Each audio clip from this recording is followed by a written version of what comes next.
When it comes to modded Minecraft, I'm a bit of an addict. I have sunk thousands of hours into these packs, sacrificed countless nights of sleep, and battled more dragons, creepers, and bizarre machines than I can even count. I am breaking down and ranking every single one that I have completed in one video, all 12 of them. Now, that might not seem like a lot, but I complete these mod packs in one single video, not a whole series. Months of work for an hour or two of content. We'll go all the way from my least favourite, the ones that made me question my career, to my absolute undisputed number one. There's also an exciting collaboration with CurseForge for this video, so you can check out all of these packs and more on my Spotlight page, linked down below. So, grab a snack and settle in, and get ready for a journey through my modded Minecraft history.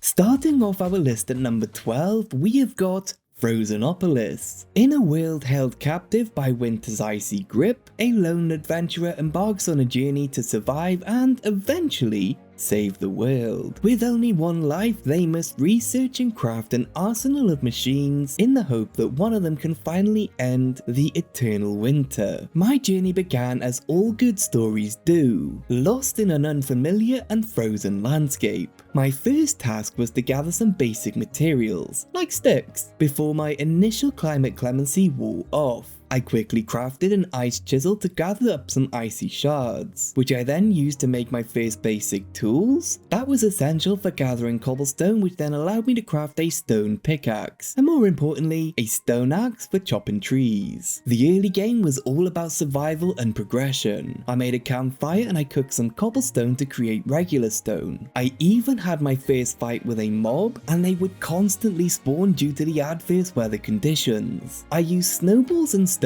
to create calcite, which I then cooked into floral fertilizer. This allowed me to grow botania flowers, which are a key to generating and using mana. The big challenge though was working out how to actually generate mana in this frozen world. I discovered that a glacial flora would generate mana from snowfall, so I set one up next to a mana pool to turn the snow into usable mana. As my base grew, I built a compound wall around it to protect myself from hostiles.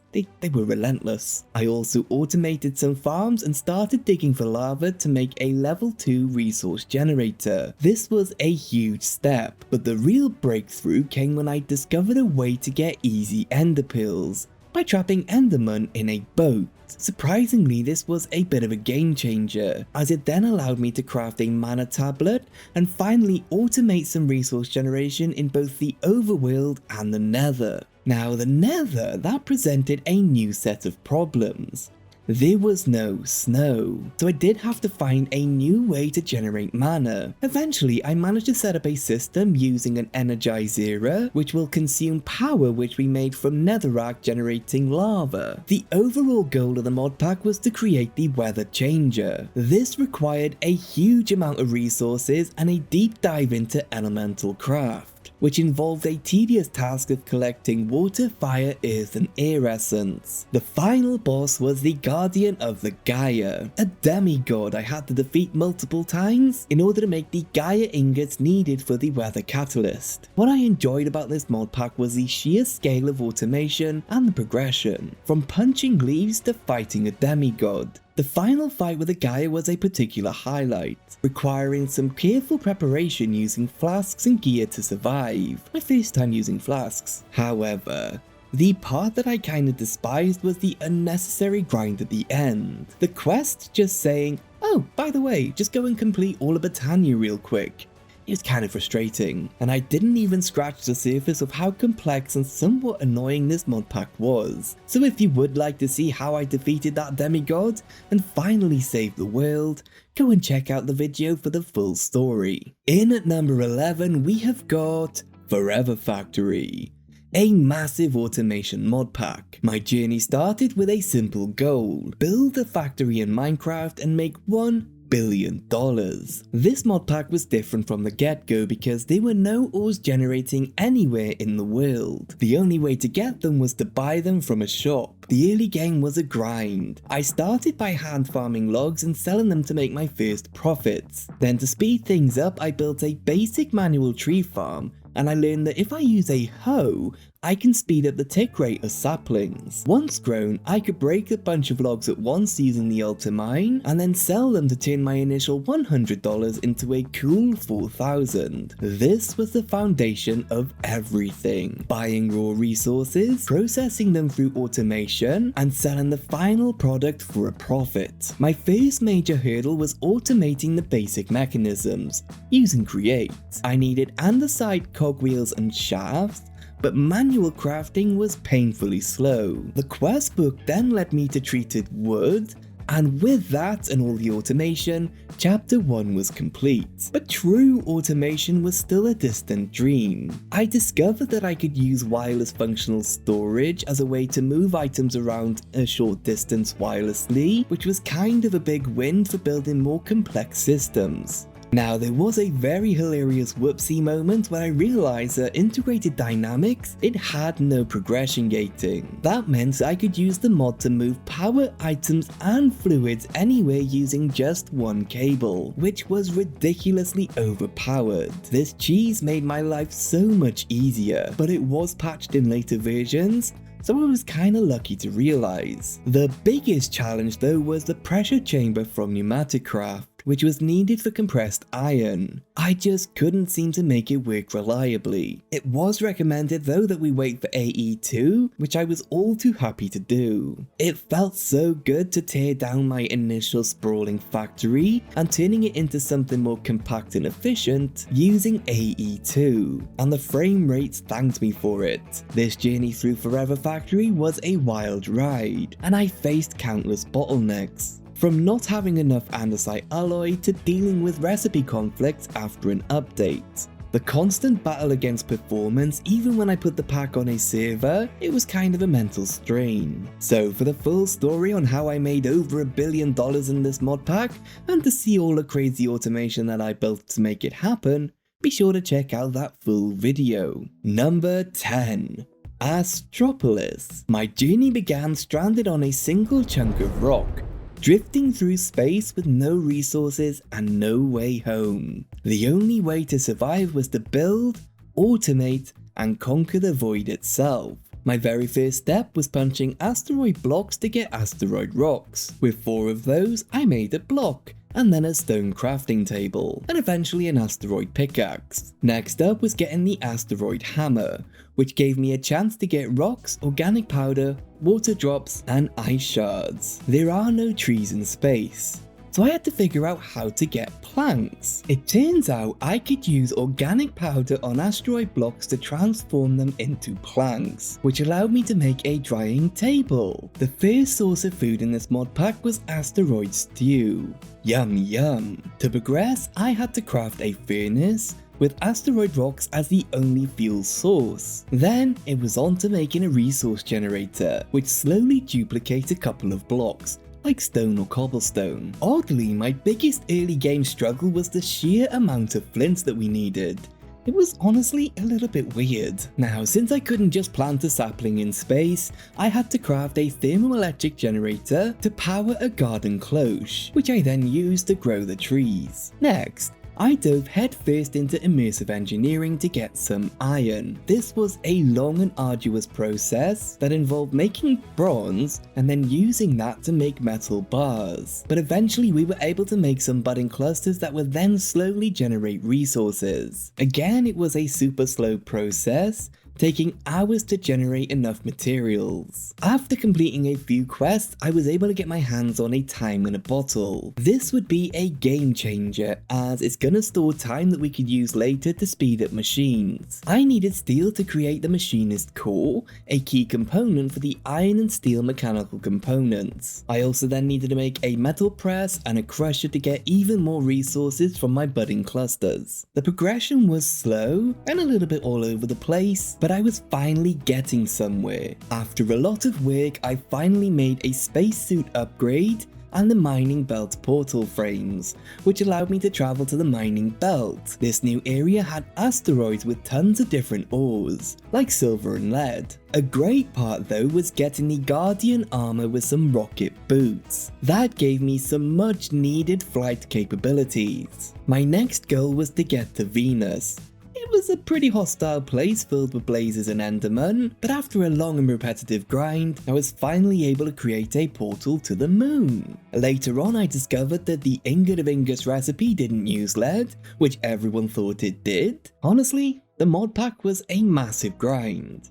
But with enough perseverance, I was able to craft the gem of gem and the ingots of ingots. But the overworld core recipe was ridiculous. But after countless hours, I finally had enough materials to make the final portal frames back to Earth. If I had to give a positive takeaway, there wasn't anything too technically challenging in this mod pack, and it was a perfect break from the mod packs that require me to use brain power. A negative takeaway though is the unnecessary grind at the end, which artificially made the mod pack longer than it needed to be. Of course, check out the video for the full story and to see me finally return home. In at number 9, we have got Compact Claustrophobia, my first real experience with the Compact Machines mod. The premise of this mod pack is simple, yet horrifying. You are trapped inside a bedrock box with no escape. The only way to survive is to go deeper by shrinking yourself and entering tiny compact machines. This means that every single block placement matters. But a little trick is, if you punch the walls,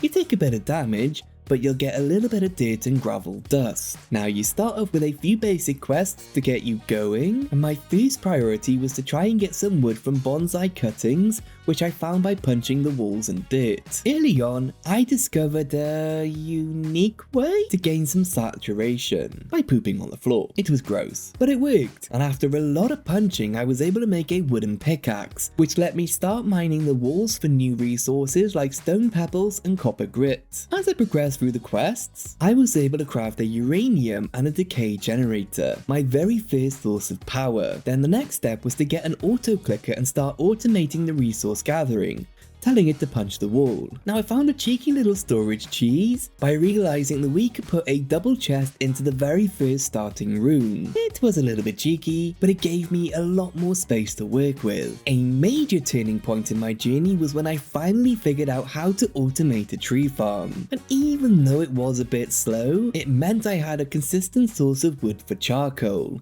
and more importantly, for creating more machines. Now the claustrophobia really was starting to kick in, and I went a little mad with the coke ovens. There was also a task to automate a poop farm because, well, you need a lot of poop to progress. By the end of it, I had 18 coke ovens running in a large room, and it still wasn't enough. Now a huge time saver came when I discovered the copy and paste gadget. This allowed me to copy a build and just paste it as many times as I wanted, which saved a lot of time on repetitive block placing. Making the final giant compact machine was a slow, manual process, as those crafting recipes couldn't be pasted. And of course there was a task to make a lot more power. I made sure to get a huge power upgrade with a much more powerful reactor. This allowed me to automate a lot more of the tedious processes like crafting and resource collection. With the high impact compactor, I was finally able to create diamonds, which were a huge bottleneck for my automation projects. The ultimate goal of the pack was to get a bedrock breaking pickaxe, but the recipe was incredibly slow.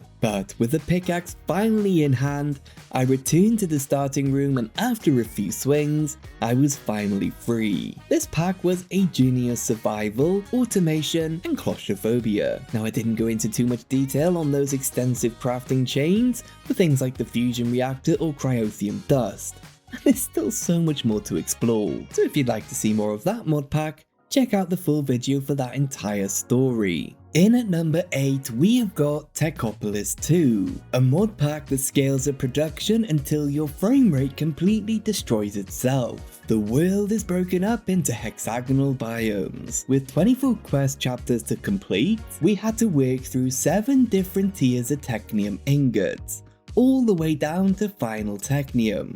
Along the way, we had to collect a currency called tech bucks to buy resources and unlock research, which was gated behind technological milestones. We started with the basic technium chapter, which began with basic Minecraft like crafting pickaxes and a crafting table, but from there things got interesting. I learned that placing 27 furnaces down in a 3x3 pattern would give us a jumbo furnace, which not only has a bigger inventory, it will eventually smelt more than one item at a time. Next, I needed to smelt down a stone pickaxe into a prospectus one. Using this pickaxe on coloured stone gave me ore fragments, which I could use to make the real ores for auto mining. I then crafted tier 1 support frames and a structure placer to set up my first automated miner. Using the placer, I set down the frames in a 3x3x4 pattern, then we just pop a miner on top with a chest and it started generating lapis ores for me. The process, it was kinda slow at first, generating 1 ore every 11 seconds.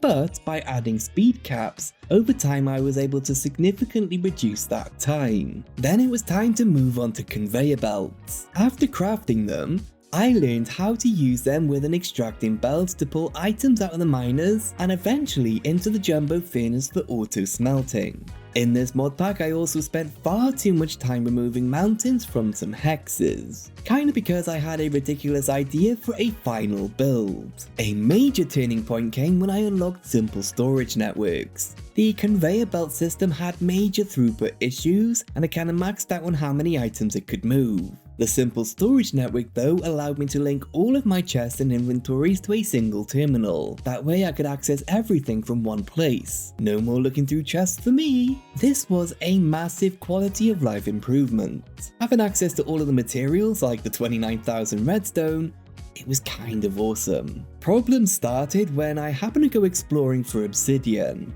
After an hour and 37 minutes of an adventure, when I returned to base, the game crashed. And it was one of those bad crashes where you gotta restore from a backup. Something I had built broke every time the area was reloaded. This taught me a valuable lesson.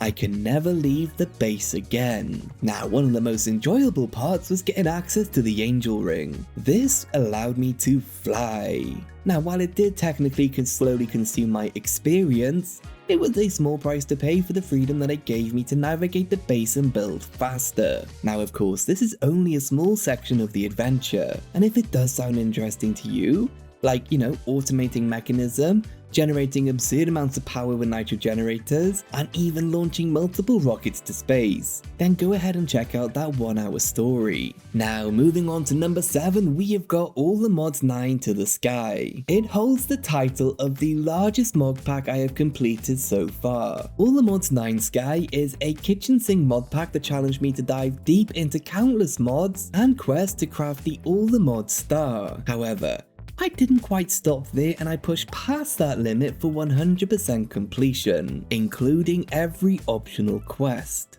Yeah. Early game it was a little bit of a speedrun. Starting on the Cozy Cottage Island, my first task was to chop down some trees and clear the petals to make some space. I learned a neat trick from an Alfred GG video by building up 3 blocks and removing the bottom 2, and then planting a sapling diagonally. You can force larger trees to grow, giving you more wood. After a bit of log farming, I immediately upgraded my crafting table to a crafting stick, and it was time to turn sticks into crooks to get silkworms for string. After that, it was time to delve into a brief manual ex nihilo phase, using auto clickers and a compressed hammer to speed through the resource gathering. But the most important early game item was the dank, which I used to automatically void pebbles and junk while keeping only the stone. Pretty soon I had a passive cobblestone generator to kick off the automation. Now, the first source of power generation was the RF Tools coal generator. That was the beginning of getting started with mechanism, then working towards windmills and eventually the ultimate goal of the All the Mods star. Now, the biggest challenge other than those optional quests was actually scaling up the power. So I built a colossal 9x9x9 bigger reactor, producing a glorious 200,000 RF per tick, and making power a non-issue for at least a little bit. Now, it was a nice surprise finding a flight totem from a mob farm, which was a massive help for everything going forward. But the grind really started to set in when working on the All the Mods star. It was a pretty large time sink and a whole lot of repetitive work. Occultism was a particular pain point, literally only being used I think for the dimensional miner. Then it was a hassle to get enderman heads. It was a nightmare. I ended up having to augment a spawner just to remove their AI, just to make it more manageable.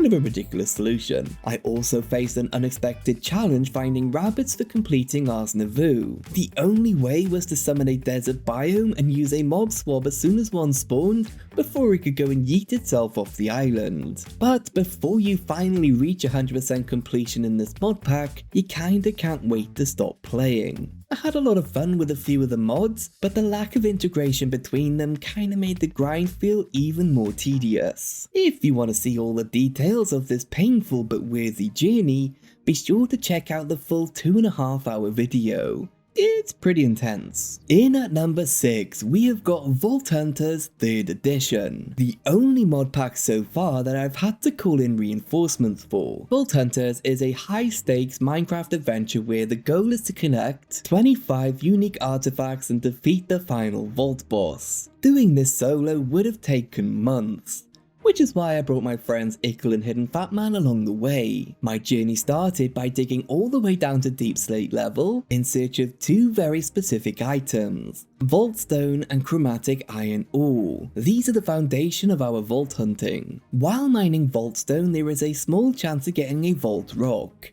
and we needed a few of those to kick off our vault adventures. We use a Vault Rock on a Vault Altar to make a Vault Crystal, and then that crystal requires us to sacrifice some random items. We're gonna need a lot of these crystals to finish the pack. We were about ready to take our first steps into a vault. The first vault was run with the party, but after that, we were on our own. Now, by right-clicking our quest rewards in the hotbar, it would eventually land on some randomly generated items with random stats. Now, a major help was having waypoints enabled, because I'm kinda terrible at memory games. Each vault is a randomly chosen room from a ton of themes and designs, and nearly every room has a ground, lower and upper level. To get the best loot, we had to go exploring, and once we were happy that we had cleared a room, we would then move on to the next one. Taking a look at the top of the screen, we've got an elixir meter, which we could fill up by looting, mining ores or killing mobs. The goal was to fill that up and then find the lodestone to exit the vault.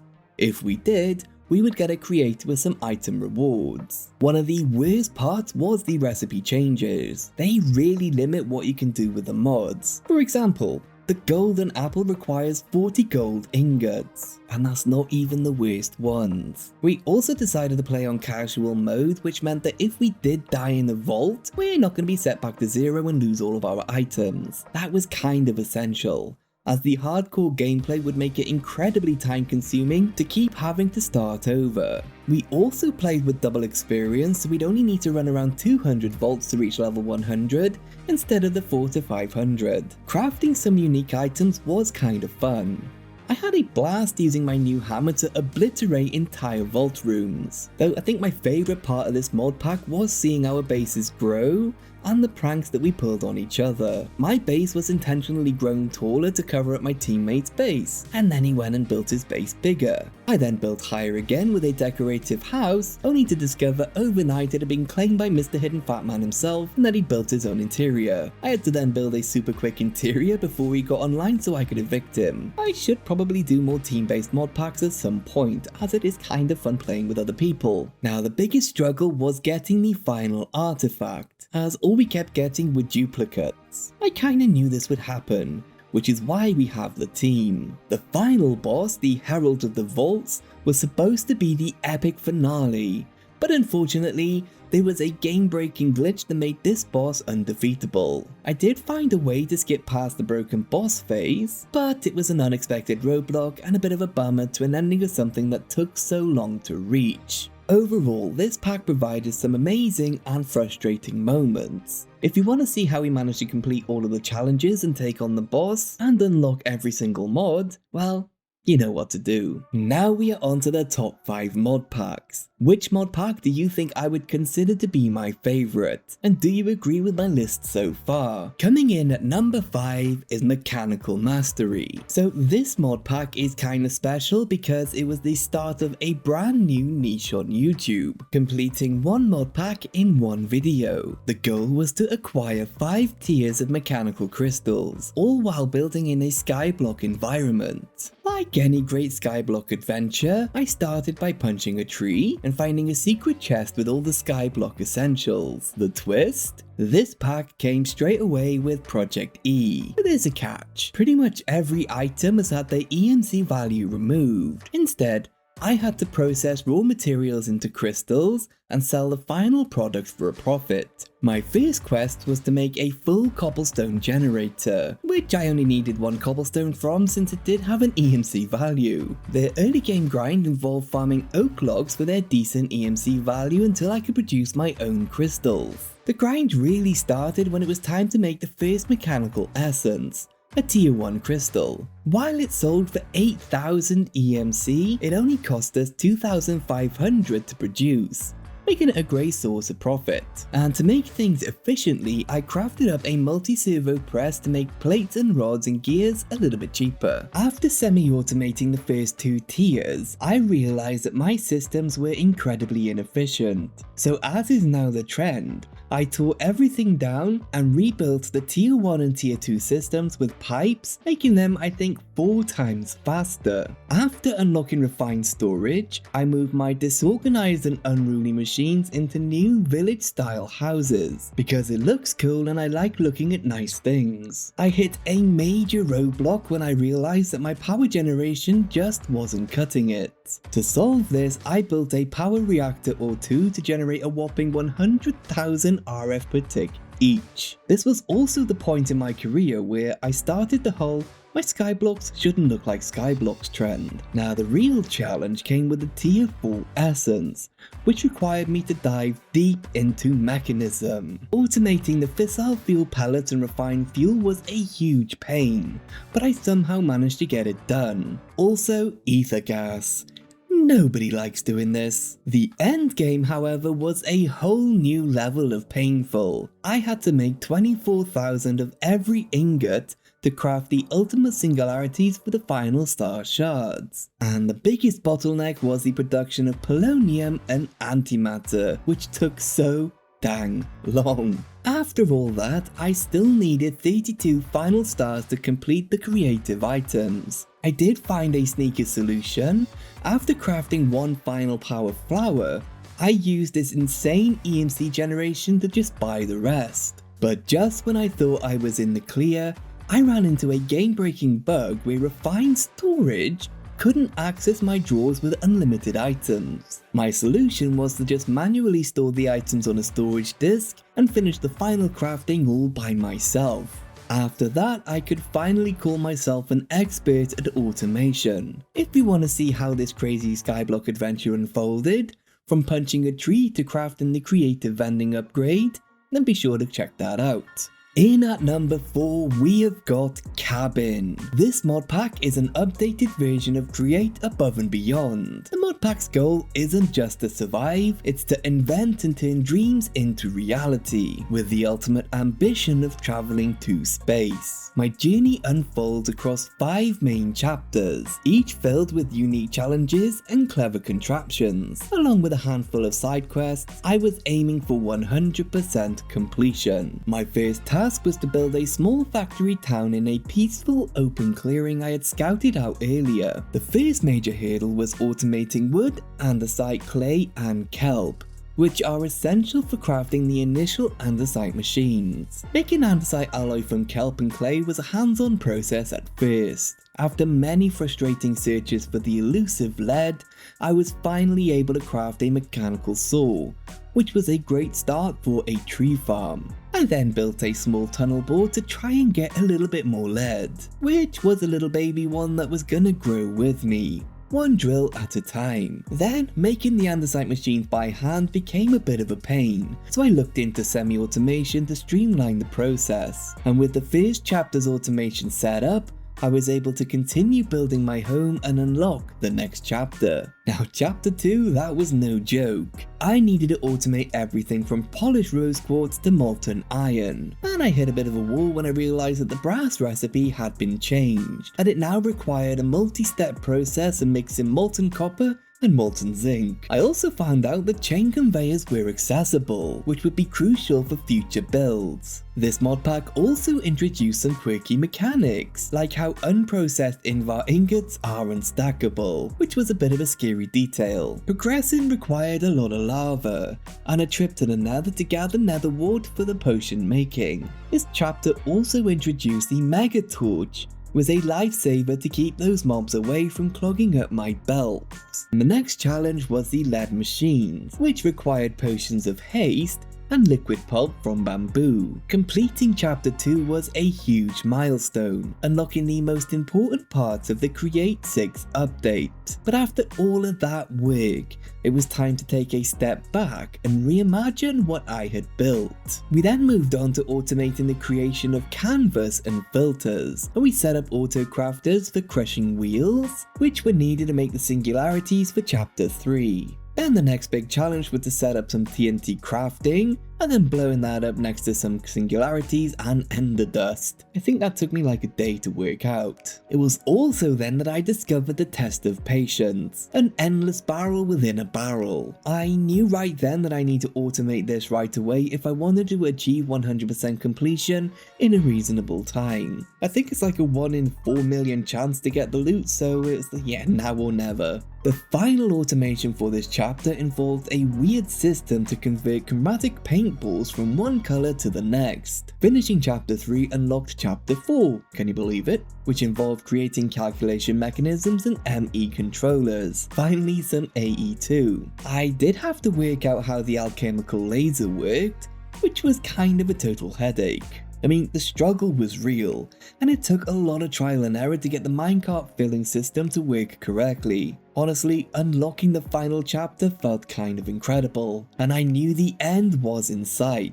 The final steps involved some very strange processes where we melted down calculation mechanisms into liquid logic, and we used that to create computation matrices. All of this work culminated into crafting a rocket and a spacesuit, with of course the ultimate goal of traveling to the moon. Then I landed on the moon and technically completed the mod pack, but I knew I had to go for 100%. That meant tackling all of the optional quests, including the chaotic alchemy of chapter 4a, which involved even more obscure crafting and summoning. And then finally, with all of the quests done, I just had to wait for that test of patience. This mod pack was a true test of my ingenuity. I spent weeks building up this world, and I am so proud of what it became. And after opening over 600,000 barrels, I finally got the reward of patience. If you'd like to see all the details of my long journey and what the reward was for the test of patience, check out that full video. In at number 3, we have so far my most popular full mod pack in one video to date, which started with a rather ominous title, Project Sacrifice. A skyblock where the only way to get resources is, you guessed it, by sacrificing things. Starting this mod pack, food is your most precious resource. You start with 32 nutrient bars, and once those are gone, if you can't make your own food, it's game over. My first sacrifice gave me dirt and stone essence from blank runes, which was the beginning of a very limited mystical agriculture. From here, I quickly got into the create mod by sacrificing andesite to make andesite alloy, our first step towards automation. However, this process was extremely expensive, costing 3,250 life points for a single block of iron. Ouch! Since the food situation was still a big concern, I had to be very careful with how much I was using. I crafted up some water wheels for rotational power and eventually made a sifter to process dirt, hoping for a renewable food source. It was a moment of pure relief when I sifted some dirt and got kelp, which I could use to get nature essence to grow potatoes. Now that I had a renewable food source, it was time to expand the base and automate things, which was a welcome change of pace. The next big progression was automating crushed ores using a mechanical press and sifter, and I even learned how to use the effortless building mod to expand the skyblock without risking my life. Another major boost was creating the cobblestone generator tier 3, which was crucial for automating ore sifting and getting a constant supply of materials. I also worked out a more convenient way to get animals, breeding them, which you wouldn't believe it but was a huge time saver. You'll have to find out why. To deal with the ever-growing number of items, I crafted a colossal chest, which I could craft directly from using a crafting station. After all that grinding, it was time to dive into Tinker's Construct and Biomancy. To progress, I had to use a bone cleaver to sacrifice animals, which gave me drops like bile glands and sinew. It was kinda weird, but I needed those for crafting. Then it was time for a curveball. We needed a blaze burner to automate brewing to make healing potions. I had to create nether essence and netherrack from life essence to get the nether wart for those potions. A truly bizarre progression path. The grind felt worth it when I finally made a living flesh cube, which I later learned could be fed raw meats to grow and give even more living flesh. That was a massive revelation that saved me from crafting endless potions. I then made a digester, which could convert food into nutrient paste. That gave us access to infinite nutrient bars, the ultimate solution to the big food problem, allowing me to finally forget about hunger for good. I then moved on to the Dagger of Sacrifice, mob farms, and eventually stumbled into the transmutation table. This single item would allow me to tear down the entire messy island I built and rebuild it into something beautiful. That's what I love about this mod pack. It gives you these incredible powerful tools that feel earned after a long, hard grind. And I didn't even touch on all the quests here, but that is a quick overview of what Project Sacrifice had in store for me. If you want to see me finally get the demonite I needed for the final tier of Blood Altar, or how I'm holding 2.1 billion items in one stack, you can go ahead and check out that full video. In the number 2 spot, we have Cuboid Outpost Luxury Edition. My journey began in a small yet functional outpost equipped with an AE2 system and some early machines to jumpstart my progression. A few wind turbines outside were just enough to keep things running. After checking the quest book, it was clear that this was a very crafting heavy mod pack, which was kind of a part of its charm. The very first task was to use a shovel to break through the snow, revealing some not so goodium ore. Mining it gave me not so goodium pieces, carbon deposits, and silica dust. A little shift cane magic, or to combine the pieces into chunks. Throwing those into the redstone furnace gave me my first not so goodium ingots. The carbon deposits compressed into coal, and with 2 not so goodium ingots I could make a rod, which combined with the coal to make torches, and I even made a lantern just to complete the quest. The next big step was crafting armor for protection, which was important because the reward was ration packs, my only source of food at the time. To speed things up, I made a smasher, which could break a 3x3 area and had way more durability than a pickaxe. With one smasher I got a massive 197 chunks, which is 176 chunk profit. I learned I could pulverize the chunks to double my ingot output. Setting up some chests to auto input and output on the pulverizer and furnace made that process even more smooth. Down below the not so goodium, I found could be better ore, the next tier of resource I needed to mine. And then even further down, not half badium. I crafted some vanilla furnaces, then upgraded them to the not so goodium versions. Then with 8 blocks of not so goodium I crafted a quantum collapser. The goal was to compress 300 not so goodium ingots into a singularity. Once I finally had enough, I made a tier 1 singularity resource generator. Then by plugging a hopper into an input chest and placing the generator on top, with the singularity inside, I had infinite not so goodium chunks. Just like that, I didn't need to mine tier 1 ores ever again. And that was kind of a theme. Get 300 of a resource, then you can produce infinite. Like the next singularity I needed was 32 blocks of coal, which did mean another trip to the mines for carbon deposits, but once I had it, I made the coal singularity, granting me infinite coal. It was pretty much the start of a snowball to infinite everything. Next, I needed dirt, crafting it from a mix of cellulose, carbon, bone meal, sand, and protein paste. And while I could make a dirt singularity, I really didn't want to do it 128 times. And now with the quest complete, I was now on to getting going. One of the early pain points was that the modpack did not allow for auto-clicking the sifters. Sifting sand and dust was a very manual process. Now I mentioned the dirt earlier, but sifting dirt was particularly painful because each block of dirt required 1 rotten flesh. That's kind of expensive. Now, since the nether wasn't accessible till the end game, I had to use redstone on lava to make netherrack.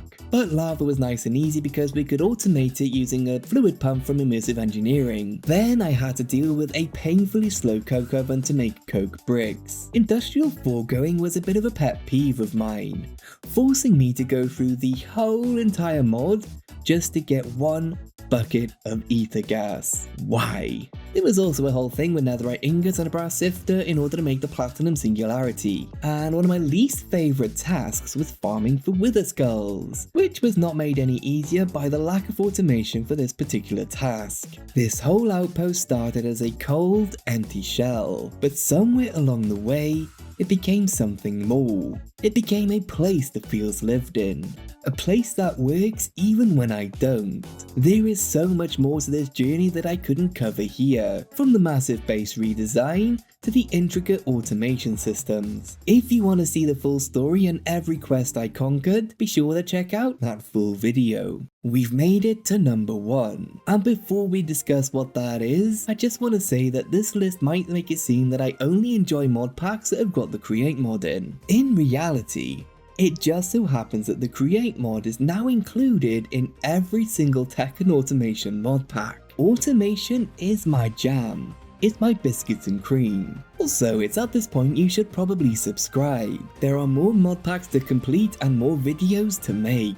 But with all of that said, in at this year's number 1 spot is the incredible and somewhat infuriating Create Arcane Engineering. This pack is a journey, a challenge, a test of will, and somewhat of a masterpiece of modern Minecraft. It is an expert level mod pack that took me over 1,000 in-game days to complete. It is not for the faint of heart. It's also the only mod pack that made me rage quit for 8 days because of how impossibly difficult some of the challenges were to work out. The mod pack has 14 chapters, each one a logistical nightmare more complex than the last. The first major hurdle was automating mineral trees. The pack changes how tree farms work, making the trees drop lifeless shrubs instead of saplings, which meant I kinda had to reinvent the wheel for my production lines. My first attempt at a tree farm was janky, to say the least. I used a minecart contraption to chop down the trees, and then a series of locked drawers to act as a cheap filtering system. It was a chaotic mess, but it worked. It got the job done. And in this pack, yeah, that's kind of what matters. The second major chapter was all about getting my hands on redstone. This required building a massive train line all the way out to an ocean monument type thing to find a skystone catalyst. The entire process was pure pain, with a 70% fail rate on crafting redstone clusters. But with enough perseverance and a complete redesign of my original factory, I finally cracked it, and I automated between 70 and 100 redstone per minute. And I finally got my hands on a massive train line, which was kinda cool. One of the biggest game changers was discovering a cheeky iron chain recipe that allowed me to turn 1 iron into 8 chains, then each chain was smelted into 1 iron. Cheeky, right? This fixed my long-standing iron problem forever, and it was glorious. Another huge challenge was figuring out how to make an unbreakable screwdriver. It required a netherite ingot, some stellarite pieces, and some orbs we got from the tunnel ball. We had to do it in the Hep Forge, but it was worth it to never have to worry about those tools breaking again. This mod pack was not for the faint of heart, but it is one of the most rewarding experiences I have ever had in modern Minecraft. Plus, I am one of a very small list of creators who have actually finished this mod pack. It's insane. The final chapters were a grueling test of my engineering prowess. I figured out how to kill a wither with Create and get a star every minute. It's a very slow process, but it was kinda cool to see it work. I built a massive multi-block structure for the Arcane Reactor core, which was the most insane craft I have done so far. The particle accelerator was a nightmare of precise timings and low success rates. Like, all of this needed to be done within a 20-second window. It was the final straw that broke my camel's back, and I kinda disappeared for over a week. But I came back with a vengeance to finish what I started. The final challenge was a series of amazing trial rooms, each one with a unique and overwhelming recipe to automate, with a set amount of items. I built a fully functional omelette factory, a sushi factory, and a multi-tiered colored tree farm for spouting on automated liquids to make keystones. This was a ton of fun, and I would literally play an entire mod pack of just those challenges. At the end of it all, this mod pack took me 994 days in-game to complete, and then I had some small tasks at the end to complete to put me over 1,000 days. It's absolutely bonkers. I spent over 300 hours on it, mastering train lines, building insane contraptions, and delving into mods that I had never touched before. It was a journey of frustration, rage, and a few close calls. But it was a triumph of engineering and perseverance. If you want to see the full story, and I suggest you do, all of the crazy automation, the hidden secrets, and that final moment of victory, you will have to check out the full video. The mod pack is a huge time commitment, and my video is here to prove it.